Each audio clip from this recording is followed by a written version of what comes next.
지금부터는 앞서 일부에서 예고해드린 대로 5.18 당시 광주에서 미군 정보요원으로 일했던 김용장 씨와의 인터뷰를 진행하겠습니다. 한국분이지만 당시에 미군에서 일을 했던 겁니다. 잠시 후에 방송되는 저희 스포트라이트 팀에서 이분을 수소문에서 만났는데 5.18 이후에 한 번도 언론과는 인터뷰를 한 적이 없고 오늘 그러니까 39년 만에 처음으로 JTBC를 통해서 증언을 하시게 된 겁니다. 그동안에 알려지지 않았던 놀라운 내용들이 있는데요. 물론 이분의 증언이고 이것을 좀 더 확실하게 하기 위해서는 여러 가지 조사가 더 뒤따라야 할 것으로 보입니다. 현재 김용장 씨는 남태평양 피지에 거주하고 있는데 따라서 전화로 연결해야 되는 상황입니다. 김용장 선생님 나와 계시죠? 예, 안녕하십니까. 손석희 사장님. 반갑습니다. 예, 반갑습니다. 어렵게 인터뷰에 응해주셔서 우선 감사드리고요. 당시에 미군에서는 어떤 일을 하셨던 건가요? 미군 정보요원으로 활동했다고 제가 소개를 해드렸는데요. 예, 그렇습니다. 예. 제가 광주에서 근무를 했었는데요. 미국에 영향을 미치는 모든 정보를 입수해서 보고를 했습니다. 예. 그러니까 광주 민주화 운동이 진행되던 그 기간 동안에 계속 미국 당국에게 그러니까 본국에 정보를 전달한 그런 역할을 하셨다는 말씀인가요? 그렇습니다. 예. 대개 어떤 내용을 보고를 하셨습니까? 혹시 기억이 잘 나실지 모르겠는데. 예. 광주 항쟁 기간 동안에 일어났던 모든 보고를 입수해서 보고를 했습니다. 예. 그러니까 그것이 대표적으로 어떤 인터뷰를 풀어가도록 하죠. 그러면 제가 듣기로는 그렇게 보고를 해서 매우 중요한 보고를 했다는 것으로 표창도 받으신 걸로 알고 있는데 아무튼 알겠습니다. 제가 예. 가장 지금 궁금한 것은 저희가 일부에서 보도를 해드렸지만 5월 21일에 그러니까 80년 5월 21일에 전두환 씨가 광주를 찾은 것으로 증언을 해주셨는데 이건 지금 39년 동안 계속 전두환 씨는 그날 즉 광주 민주화운동이 진행되던 그 기간 동안에 광주 가지 않은 것으로 되어 있기 때문에 이것이 사실이라면 이게 굉장히 좀 중요한 그런 증언이 됩니다. 그 당시 상황을 좀 전해주시겠습니까? 전두환 씨가 그 당시 5월 21일 낮 그러니까 한 점심시간쯤에 헬기를 타고 광주에 왔습니다. 헬기를 타고. 이미 거기에 와서 예 그렇습니다. 대기하고 있었던 정호영 특전사령관, 예. 505 보안부대장 이재우 대령 그리고 또 한 분이 계셨는데요. 그분이 누군지 기억이 나지 않습니다만은 예. 그분들이 전투 비행단장실에 만나서 어떤 회의를 했고 그리고 거기서 사살 명령이 하달됐다고 그렇게 보고를 했습니다. 사살 명령이요? 이것은 그렇습니다. 이건 움직일 수 없는 사실입니다. 왜 그러냐면 예. 전두환 씨가 헬기로 서울로 돌아간 이후에 예. 바로 광주 도청 앞에서 집단 발포 사살 행위가 이루어졌습니다. 예. 자, 지금 그런 걸로 봐서 예. 거기서 전달이 됐다고 이렇게 믿고 있습니다. 예. 물론 그것이 어떤 근거 자료가 있다든가 하는 것은 아니고 거기서 사살 명령이 있었다. 다시 말해서 발포 명령이 있었다라는 것은 김용장 선생님의 추측이죠. 아니 추측이 아니고 이미 저는 그걸 보고를 했기 때문에 예. 이미 모든 정황으로 봐서 그 일이 있었습니다. 예. 근데 그게 미군 당국에 그 내용을 보고를 하셨다는 말씀인가요? 그렇습니다. 미군 당국의 반응은 어땠습니까? 미국 당국에 어떤 반응은 없습니다. 우리가 예. 보고서를 내리면 그 보고서가 우리 본부로 올라가고 그 본부에서 우리 인스캄이라고 정보보안사령부 그쪽으로 보내면은 예. 거기서 다시 미 국방 뭐라고 그럽니까? 국방 예, 알겠습니다. 그 본부로 가서 일부는 CIA로 들어가고 일부는 백악관으로 들어가고 예. 이렇게 거기서 배포가 됩니다. 근데 이거는 좀 여러 가지 좀 따져봐야 될 문제인데요. 왜냐하면 그렇게 된다면 근거 자료가 기록기로 남아 있을 것이고, 그러니까 보고 내용이 그건 지금 뭐 공개가 안 되는지 모르겠습니다만은 조사를 통해서 그것은 확인을 해봐야 되는 문제인데 일단 여기까지만 좀. 그건 얼마든지 그건 확인이 가능합니다. 왜 그러냐면은 예.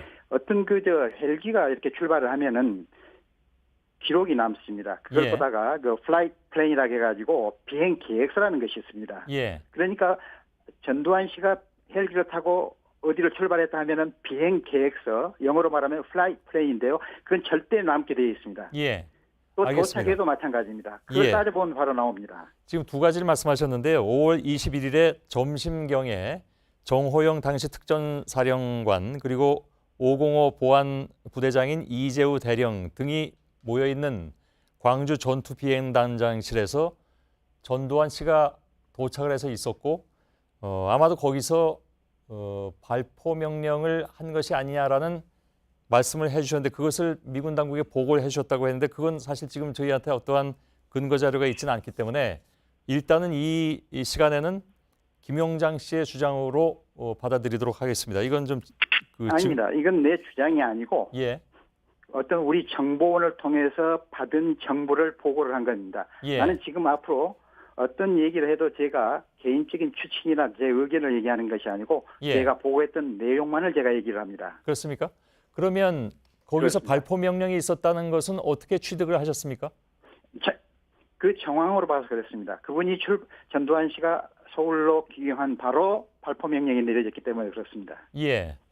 그것도 이제 정황이라고 말씀하고 계시기 때문에 그래서 제가 아까 그렇게 말씀을 드렸던 거고요. 일단 예. 알겠습니다. 21일에 전두환 씨는 당시에 육군본부에서 있었던 회의에 참석하고 있었다라는 것이 지금까지의 주장이고 그것이 기록으로 남아 있습니다. 이건 어떻게 할까요? 그러니까 오전 11시에 서울 용산국 육군본부가 아니라 국방부 회의에 참석했다라는 기록이 남아 있고 그것으로 지금까지 광주에 내려가지 않았다라는 것의 근거로 삼고 있는데 거기에 대해서는 어떻게 생각하십니까? 그러면?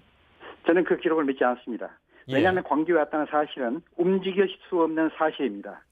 그건 바꿀 수가 없습니다. 예. 그건 본 사람들이 있습니다. 예. 본인이 혹시 직접 보셨습니까? 우리 사무실과 단장실하고 거리는 약 한 1km 정도 떨어져 있기 때문에 예. 볼 수는 없습니다. 예. 그러나 바로 연락을 받았습니다. 누구에게 연락을 받으셨습니까? 우리 정보원으로부터 받았습니다. 당시에 정보원이 직접 보고 그러면 연락을 했다는 얘기인가요? 그렇습니다. 예. 그 정보원은 지금 생존해 계십니까? 지금은 살아 계실 겁니다. 예.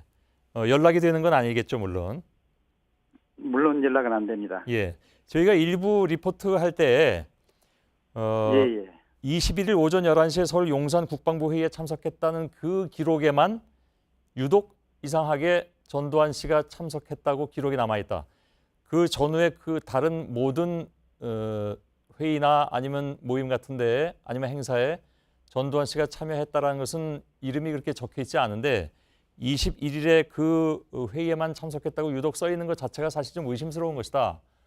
라는 내용은 보도를 해드렸습니다만은 지금 말씀하신 내용은 어찌됐든 21일에 국방부에 있었던 것이 아니라 광주에 전두환 씨는 갔다. 그렇다면 같이 있었던 정호영 당시 특전사령관이라든가 505 이재우 부대장 같은 경우에 같이 있었으니까 알 텐데 이 사람들은 뭐 그에 대해서 증언을 하진 않고 있죠. 아시는 것처럼. 예, 그분들이 미리 와서 대기하고 있었습니다. 예. 그렇기 때문에 헬기로 광주에 왔을 적에 헬기장에 착륙을 하고 거기서 단장실로 옮겼을 거 아닙니까? 예. 그렇죠? 그러면은 분명히 거기에 플라이트 플레인이라는 게 있습니다. 비행 기록서. 예. 그걸 보면 바로 나옵니다. 예. 헬기가 왔는지 안 왔는지는 그쪽 서울에서 출발한 그 비행 계획서하고 광주에 도착한 비행 계획서 기록을 보면 바로 나옵니다. 예. 이건 움직일 수 없는 사실입니다. 예. 알겠습니다. 물론 그것이 지금 공개되지 않고 있기 때문에 저희들이 당장 그것을 확인할 수는 없다는 것만 말씀을 드리고요. 예. 그 21일에 대한 그 행적에 대해서는 지금 오늘의 증언으로 인해서 굉장히 많은 논란이 있을 것 같고요. 그에 따른 어떤 조사가 더 이루어져야 되지 않을까 하는 생각은 하게 됩니다. 당시의 광주 상황을 직접 보신 것도 많이 있으실 테고 그렇게 해서 또 보고를 올린 것도 많이 있을 텐데 가장 기억에 남는 것은 어떤 게 있으십니까? 모든 게 다 지금 생생하게 다 기억하고 있습니다. 예. 참 신기하게도 그 모든 것들이 하나도 잊혀지지 않고 바로 제 머릿속에 다 남아 있는데요. 예. 그 가운데서도 제가 직접 내 손으로 만진 것이 있어요. 예. 그리고 사무실에 가져온 것이 있습니다. 예. 그게 뭐냐면은 사람들이 흔히 말하는 곤봉이라고 그러는데요. 그건 곤봉이 아니고 진압봉이라고 그럽니다. 예. 그건 길이가 약 1m고 그다음에 무게가 약 10kg. 예. 자질은 우리나라의 물풀의 나무로 만들었는데요. 하드우드.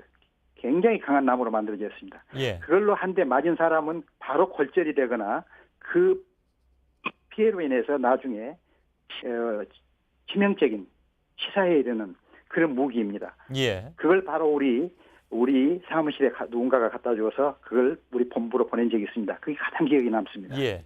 지금 사진에 나오는 조금 전에 보여드렸던 그 진압봉인지는 잘 모르겠습니다. 길이가 1m 된다고 하셨는데 사진 속에 있는 진압봉은 그보다 조금 짧아 보이긴 하는데 그건 뭐 기억이 조금 틀릴 수도 있는 거니까요. 아무튼 대부분 아니, 예. 제가 직접 차로 쟀기 때문에 그건 정확합니다. 아, 그렇습니까? 예, 예, 알겠습니다. 제가 그러면 직접 쟀고 무게도 달아봤고. 예. 조금 전에 사진 속에서 보였던 진압봉은 지금 김영장 씨께서 말씀하신 그 진압봉은 아닌 것 같긴 한데 아무튼 다 그렇게 재보셨다니까 뭐 틀림없는 것으로 이해가 됩니다. 글쎄요. 오늘 뭐 굉장히 좀 그 뭐랄까요. 여태까지 알려지지 않았던 얘기들을 많이 하셨기 때문에 이건 제가 다시 좀 예, 말씀드리지만 뭐 이해해 주십시오. 이 새롭게 증언하신 괜찮습니다. 내용들은 사실은 다 이렇게 검증을 해봐야 되는 그 문제들이기 때문에 저희가 일단 인터뷰에서는 김영장 씨의 주장으로 받아들일 수밖에 없다라는 것을 좀 이해해 주시기 바라고요. 아, 예, 좋습니다. 예, 예. 그리고 북한군 개입설이 지금까지도 얘기가 나오고 있는데 그건 어불성설이다라는 말씀을 하신 걸로 알고 있습니다. 어떻게 말씀하시겠습니까? 그렇습니다. 예, 소위 말하는 지만원 씨가 말하는 600명 북한 특수군을 얘기하신 것 같은데 예, 예, 그 당시 때 광주는 그야말로 물 샐 틈 없이 전부 다 봉쇄가 되어 있었습니다. 예, 뭐 해안이나 육로나 모든 것이. 그리고 그 당시 때 미 군사 첩보 위성이 광주 상공을 2시간 내지 3시간 간격으로 선회를 했습니다. 예, 한 위성은 아주 그 유도가 높은 고공으로 순회를 했고 한 위성은 보다 더 낮은 위도로 했습니다. 예, 평소에도 우리 한반도 상공을 군사첩보 위성이 항상 순회를 하는데요. 예, 광주 항쟁 당시에는 그 궤도를 바꿔서 광주 상공으로 해전을 했습니다. 예, 그렇기 때문에 소위 말하는 지만원 씨가 주장하고 있는 600명 북한 특수군은 잠입했다는 것은 그건 어떤 그 창작적인 소설에나 나오는 얘기지 그건 예. 가능하지 않습니다. 알겠습니다. 헬기 기총소사에 대해서도 말씀해 주셨는데 예, 예. 했습니다. 그건 직접 보셨습니까 혹시? 그건 5월 21일 날 낮에 광주 중심지에 가보면은 전일 빌딩이라고 있습니다. 예, 그 주변에다 발포를 했고 사격을 했고 예, 그리고 나서 27일 날은 광주천 상류 양림동이라고 거기서 했거든요. 예, 예, 근데 그때 사용했던 헬기 기종이 UH-1H라고 해가지고 예. M60 기관총으로 했습니다. 그걸 M60. 보고를 했습니다. 예. 그것도 미군 당국에 그걸 이미 보고를 보고를 했습니까? 당연히 했습니다. 저는 방금도 조금 전에 말씀드렸듯이 예. 보고한 내용만 제가 말씀드립니다. 예, 알겠습니다. 역시 그에 대한 미군 쪽의 반응이라든가 이런 것들은 접수되지 않았고요. 우리 채널은 우리가 보고되는 우리 본부는 절대 어떤 그런 의견을 우리에게 보내주지 않습니다. 아, 그렇습니까? 예. 미국 정보기관은 다 그렇습니다. 예, 예. 알겠습니다. 아, 그런데 지금 거의 한 40년 만에 이 말씀을 처음으로 내놓으신 편인데, 내놓은 셈인데, 그동안에는 한 번도 언론 인터뷰라든가 이런 데 응하지 않으셨습니다. 특별히 이번에 저희한테 이런 아직까지 내용을 말씀하신 이유는요? 지금 처음입니다. 예. 아직까지 어떤 언론사가 저한테 어떤 인터뷰를 요구한 적도 없었고 제가 예. 어떤 자진해서 양심선을 한 적도 없었습니다. 예. 왜 그러냐면 정보기관에서 근무하다 보면은 아무도 믿지 않습니다. 예. 특히 우리 한국에 있는 언론기관 저는 믿지 않습니다. 심지어 저는 JTBC도 믿지 않습니다. 예. 그러나 그러나 한국에서 그래도 공신력이 있다고 사람들이 말하는 언론이 바로 JTBC입니다. 예. 그래서 JTBC가 한번 이 일을 그래도 차선책이나마 그래도 해볼 수 있지 않겠는가.